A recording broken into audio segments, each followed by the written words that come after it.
Hello बच्चों, कैसे हैं आप सब। आज मैं आपको 14 अक्टूबर 2020 की 10वीं कक्षा की गणित विषय की जो वर्कशीट है हमारे पास, वर्कशीट नंबर 44, इस वीडियो में ये समझाऊंगी। ओके। और इस वर्कशीट का टॉपिक है हमारे पास स्पर्श रेखा के गुण। तो इस वीडियो को आगे स्टार्ट करने से पहले ज़रा हम रिकॉल कर लेते हैं।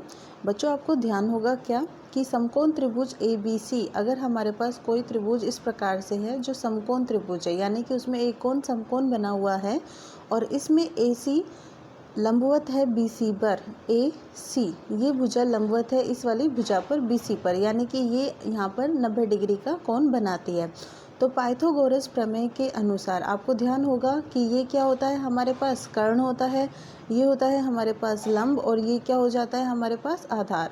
तो कर्ण का जो स्क्वायर होता है, यानी कि AB का स्क्वायर किसके बराबर होगा हमारे पास, लंब का स्क्वायर। लंब कितना है AC के स्क्वायर के, प्लस आधार है BC, तो BC के स्क्वायर के। बहुत अच्छा। इसके बाद हम अपना प्रश्न 2 देखते हैं। संकेंद्रीय वृत्तों के, संकेंद्रीय वृत्त ये वाले वृत्त होते हैं बच्चे जो हमारे पास इस प्रकार से हमें दिखाई देते हैं।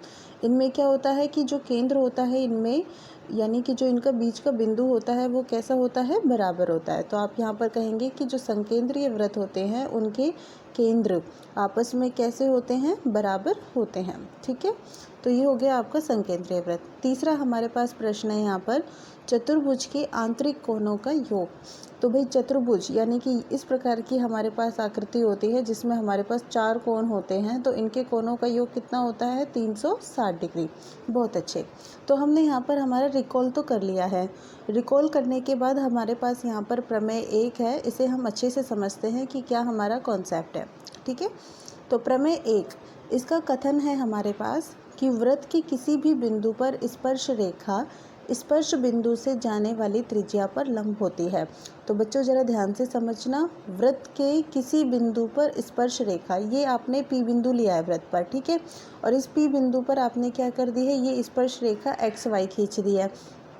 अब आपको क्या सिद्ध करना है कि ये जो स्पर्श रेखा है, इस वृत्त की त्रिज्या, ये वाली जो त्रिज्या है, इससे क्या होती है, जो स्पर्श रेखा को मिल रही है इस पर क्या होती है, लंब होती है। तो ये सिद्ध करने के लिए सबसे पहले हम यहाँ पर लिखते हैं दिया है कि हमें यहाँ पर क्या दिया हुआ है। भाई जो भी हमें यहाँ पर कथन है उसमें हमारे पास एक तो वृत्त की वाली बात की है, ठीक है, फिर उसके बाद हमसे क्या कहा है, स्पर्श बिंदु से जाने वाली त्रिज्या, यानी कि हमें एक ये कहा है, और तीसरा किसी बिंदु पर स्पर्श रेखा।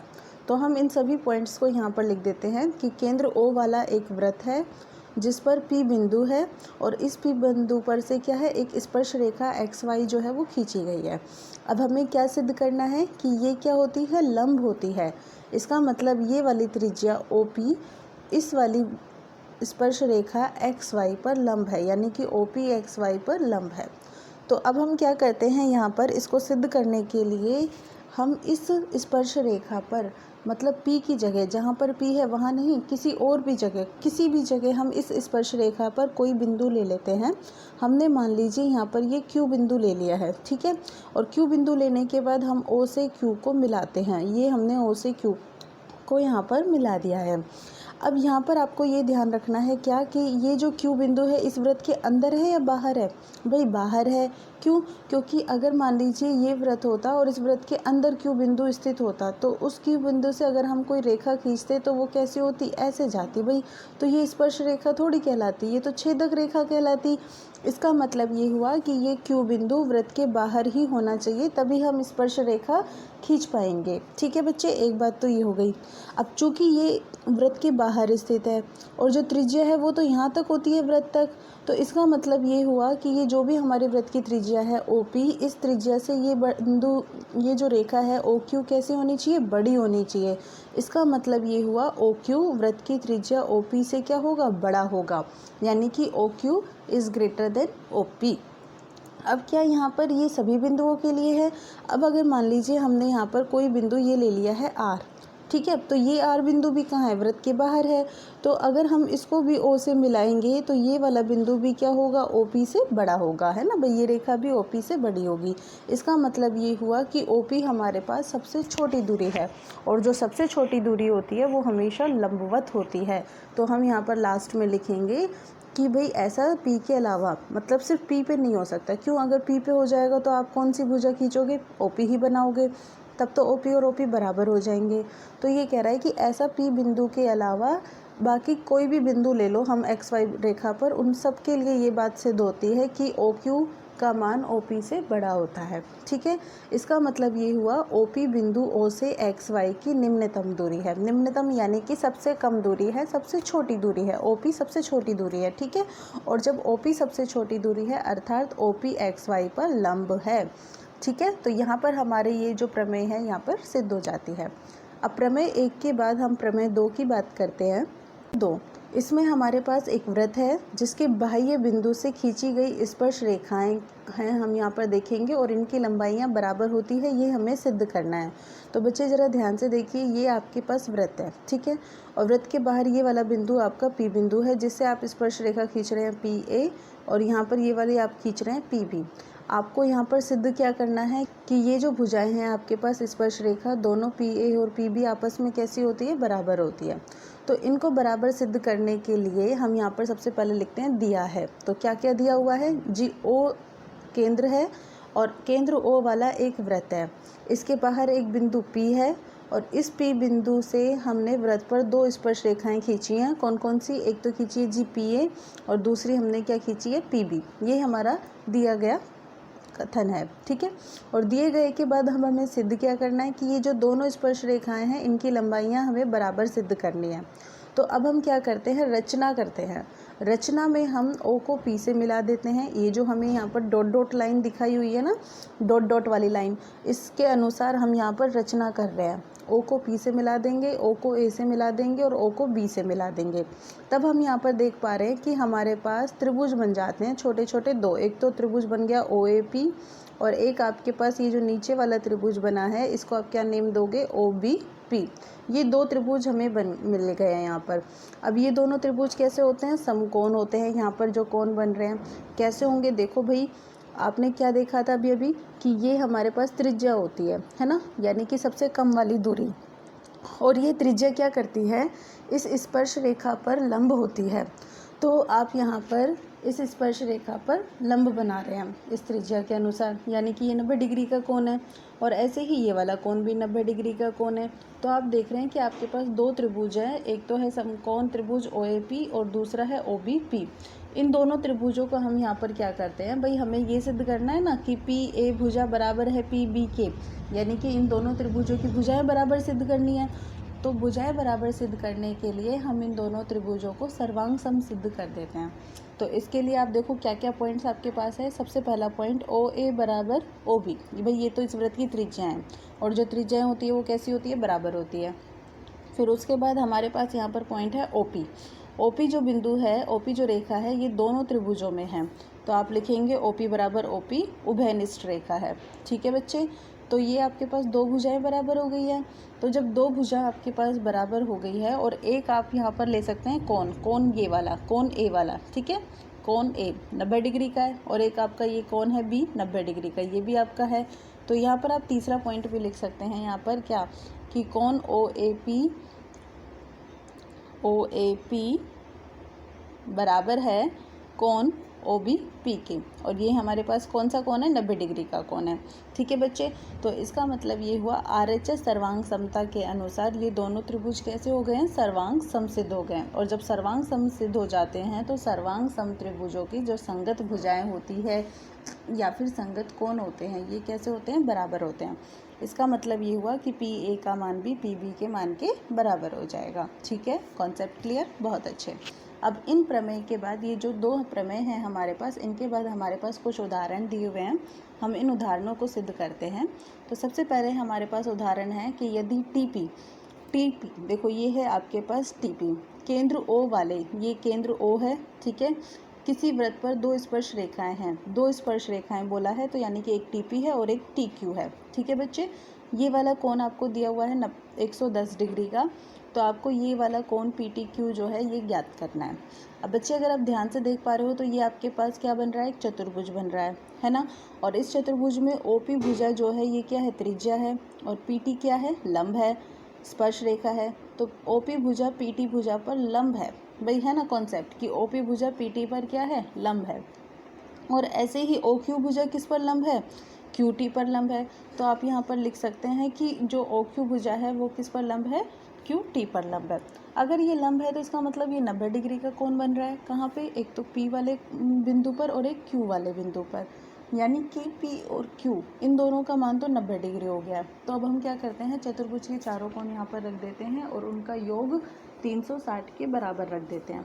तो चारों कोण में हम यहाँ पर जब नाम रख रहे हैं, उनका मान रख रहे हैं, तो PTQ ये हमें ज्ञात करना है। OPT हमारे पास कौन से वाला कोण है, ये वाला कोण, ये कितने डिग्री का मिला, 90 डिग्री का।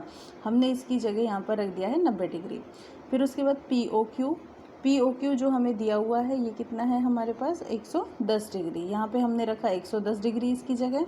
फिर उसके बाद OQT, देखो बच्चों OQT कितना कोण है ये वाला हमारे पास, 90 डिग्री का, तो हमने यहाँ पर रखा 90 डिग्री। और जब हम इतना रख देते हैं तो हम इनको जोड़ेंगे तो 90 और 90 हो गया 180, 180 और 110 कितने हो गए हैं, 290।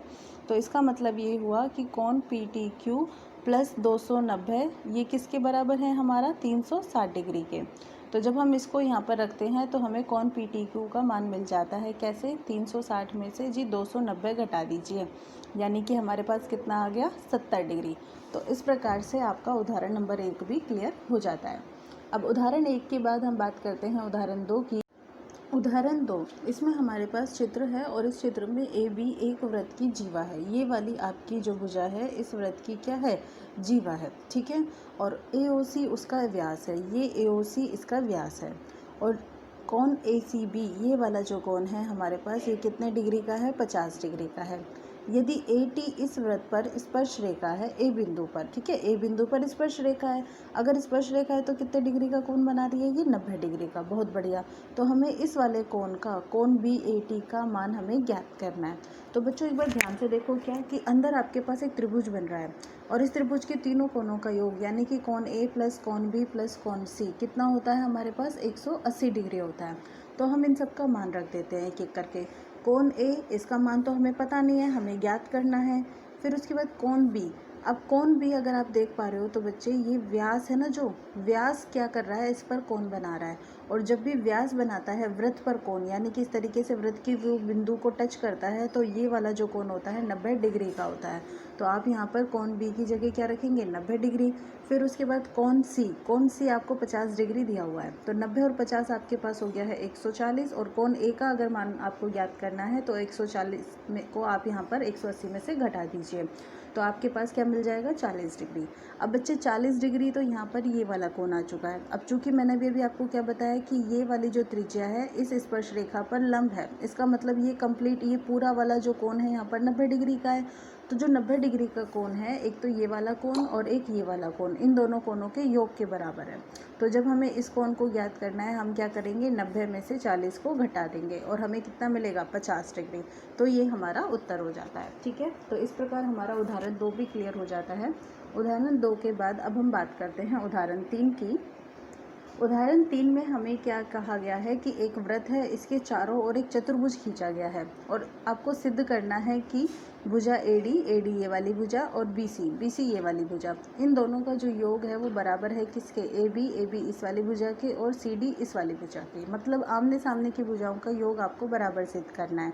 तो बच्चे हम यहाँ पर देख लेते हैं सबसे पहले क्या दिया है। तो आपको दिया क्या गया है कि एक वृत्त है जिसके चारों ओर चतुर्भुज है और आपके पास जो चतुर्भुज है उसमें 4 भुजाएं हैं, AB BC CD और AD। और ये क्या करती है, जो AB भुजा है आप देख रहे हो, ये P बिंदु पर, ये Q बिंदु पर, ये R बिंदु पर और ये वाली S बिंदु पर इसको स्पर्श करती है वृत्त को। फिर उसके बाद हम लिखेंगे हमें सिद्ध करना है कि AD प्लस BC बराबर है किसके, CD प्लस AB के। अब सिद्ध तो हम कर देंगे, तो हमारे पास कॉन्सेप्ट क्या है, तो चूँकि हमें ये पता है कि जब हमारे पास कोई वृत्त होता है और उस वृत्त का बाह्य स्थित कोई बिंदु होता है और हम यहाँ पर क्या करें, स्पर्श रेखा अगर खींचें, तो ये जो स्पर्श रेखाएं हैं इनकी जो लंबाइयाँ हैं वो कैसी होती है, बराबर होती है ना। यही हमने पढ़ा है। तो यही कॉन्सेप्ट यहाँ है। सबसे पहले यहाँ पर इन्होंने डी बिंदु से स्पर्श रेखाएं जो देखी हैं वो क्या क्या हैं, डी आर, और ये वाली क्या है, डी एस। तो इन्होंने लिख दिया डी आर बराबर है डी एस। फिर उसके बाद आपने लिया है बी बिंदु, तो बी बिंदु से कौन सी है, बी पी और बी क्यू, तो आपने यहाँ लिख दिया बी पी बराबर बी क्यू। फिर आपने ए बिंदु लिया है, ए से आपके पास कौन कौन सी भुजाएं हैं, ए एस और ए पी, ये आपने लिख दिया ए पी बराबर ए एस। और चौथा आपने लिया है सी बिंदु, सी बिंदु से सी आर और सी क्यू, ये हमने यहाँ पर लिख दिया सी आर और सी क्यू। अब हम क्या करते हैं, इनको जोड़ देते हैं, मतलब ये जो चारों हमारे पास पॉइंट्स आए ना, इनको जोड़ देते हैं, तो सारे एल एच एस एक तरफ आ जाएंगे, आर एच एस एक तरफ आ जाएंगे। तो एल एच एस देखो, डी आर, ये रहा आपका डी आर, फिर बी पी, फिर उसके बाद ए पी, और फिर सी आर, ये आ गए। और यहाँ पर डी एस, ये देखिए डी एस, फिर बी क्यू, ए एस और सी क्यू, ये अब हमारे पास आ चुके हैं। अब हम इसको क्या करते हैं, इसको अच्छे से समझने के लिए हम यहाँ पर जोड़े बनाते हैं, पेयरिंग करते हैं। तो पेयरिंग करने के लिए अब आप देखो डी आर, ये वाली भुजा है, ठीक है, और ये किसके साथ, सी आर के साथ अगर जुड़ जाएगी तो ये क्या बना देगी, सी डी बना देगी। तो हमने डी आर की जो पेयरिंग की है वो किसके साथ कर दी है, सी आर के साथ। अब बाकी बचे क्या, B P plus A P, B P ये है बी पी और ए पी ये है, तो ये मिलकर क्या बना रहे हैं, ए बी। इसका मतलब ये हुआ हम डी आर और सी आर की जगह क्या लिख सकते हैं, यहाँ पर सी डी लिख सकते हैं, और ए पी और बी पी की जगह हम यहाँ पर क्या लिख सकते हैं, ए बी लिख सकते हैं। ऐसे ही हम आर एच एस में देखते हैं, आर एच एस में हमारे पास है C Q plus B Q, C Q हमारे पास ये वाली भुजा है, ठीक है, और बी क्यू कौन सी है, ये वाली भुजा है, तो क्या बना, बी सी। और उसके बाद D S plus A S बन गया हमारे पास ए डी। इसका मतलब ये हुआ कि हम इसको इस प्रकार से लिख सकते हैं कि A B plus C D बराबर है किसके, B C plus A D के, और यही हमें सिद्ध करना था, एच पी। तो हमारे यहाँ पर उदाहरण क्लियर हो जाते हैं। उदाहरणों के बाद हमें कुछ प्रश्न दिए हुए हैं, 3 प्रश्न जिनको हम एक एक करके हल कर लेते हैं। तो प्रश्न 1, वृत्त के किसी भी बिंदु पर स्पर्श रेखा, यानी कि आपने वृत्त लीजिए, वृत्त पर ये बिंदु लीजिए और यहाँ पर इस वृत्त बिंदु पर क्या कीजिए, स्पर्श रेखा खींच दीजिए, और जो है आपकी वृत्त की त्रिज्या स्पर्श बिंदु से जा रही है, इस पर क्या होती है भाई, लंब होती है, तो आप यहाँ लिखेंगे लंबवत। समझ में आ गया ना, बहुत आसान, बहुत अच्छा। अब हम इसके बाद बात करते हैं नेक्स्ट कॉन्सेप्ट की। तो सेकंड क्वेश्चन में हमारे पास क्या है, 2 संकेंद्रीय वृत्त है। तो सबसे पहले हम यहाँ पर 2 संकेंद्रीय वृत्त बना लेते हैं बच्चे, ठीक है। तो एक तो जैसे मान लीजिए एक वृत्त ये हो गया है और दूसरा वृत्त ये हो गया है, ठीक है, इनका केंद्र हमारे पास एक है। इनकी त्रिज्याएं दी हुई है, 3 सेंटीमीटर तो छोटे वाले की है यहाँ से यहाँ तक की, और 5 सेंटीमीटर आपके बड़े वाले की है, ठीक है। बड़े वृत्त की उस जीवा की लंबाई ज्ञात कीजिए जो छोटे वृत्त को स्पर्श करती है। ये बड़ा वृत्त है, इसकी आपने एक जीवा बना दी। अब ये जीवा इस छोटे वृत्त को क्या कर रही है, स्पर्श कर रही है, स्पर्श कर रही है। तो हमने यहाँ पर ए बी, हमें इसका मान ज्ञात करना है भाई, ए बी का हमें मान ज्ञात करना है। अब देखो बच्चे, ये है आपके पास ओ बिंदु और इसको आप मान लीजिए पी बिंदु, ठीक है। अब अगर हम इसको पी बिंदु मान लेते हैं तो यहाँ पर एक कॉन्सेप्ट है हमारे पास, ज़रा ध्यान से देखिएगा कि ये वाली जो भुजा है हमारे पास कितनी है, 3 है ना भाई, और ये वाली भुजा भी फिर हमारे पास कितनी होगी, 3 ही होगी, क्योंकि ये तो इसी वृत्त की त्रिज्या है। लेकिन अगर हम इसको ए बिंदु तक मिला दें, यहाँ तक इसको मिला दे, तो ये 3 की जगह क्या हो जाएगी, 5 हो जाएगी, है ना। और ये जो त्रिज्या होती है स्पर्श रेखा पर क्या होती है, लंब होती है। तो इसका मतलब ये हुआ कि हमें इस प्रकार की आकृति हमें मिलेगी कि ये O है, ये P है और ये A है। ये वाली भुजा 5 है, ये हमारे पास 3 है और ये 90 डिग्री का कोण, और हमें ये AP अगर ज्ञात करना है तो हम यहाँ पर पाइथागोरस प्रमेय यूज़ कर सकते हैं। पाइथागोरस प्रमेय के अनुसार AP यानी कि जो हमारे पास आधार होता है वो क्या होता है, कर्ण के स्क्वायर में से हम लंब के स्क्वायर को माइनस कर दें तो हमें मिल जाएगा।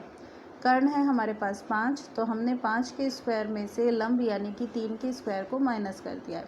5 का स्क्वायर हुआ 25, 3 का स्क्वायर हुआ 9, 25 में से 9 गए 16, और 16 का वर्गमूल हमें कितना मिला, 4। तो हमें AP का मान 4 मिल गया है। अब हमें AP का मान 4 मिला है, तो इसी प्रकार से हमें PB का भी मान क्या मिल जाएगा, 4 मिल जाएगा, क्योंकि यहाँ पर भी यही स्थिति है कि ये 3 है और यहाँ से यहाँ तक ये कितना है, 5 है। तो हम AB के लिए क्या करते हैं, इनको जोड़ देते हैं। AP प्लस PB बराबर कितना हो जाएगा, 4 और 4 यानी कि 8। तो 8 सेंटीमीटर हमारे पास बड़े वृत्त की जीवा आ चुकी है, जो छोटे वृत्त को स्पर्श करती है। अब इसके बाद हमारे पास एक लास्ट कॉन्सेप्ट आ जाता है, लास्ट क्वेश्चन आ जाता है, जिसमें हमारे पास क्या है कि एक बिंदु है, ये मान लीजिए आपके पास एक वृत्त ले लो और ये ले लो आप P बिंदु, ठीक है। इस P बिंदु से आपने वृत्त पर स्पर्श रेखा आपने खींच दी है, जो क्या करती है, एक तो है आपकी PA यहाँ पर और ये वाली है PB और केंद्र है इसका क्या, O। ये परस्पर 80 डिग्री के कोण पर झुकी हुई है, ये हो गया 80 डिग्री का कोण।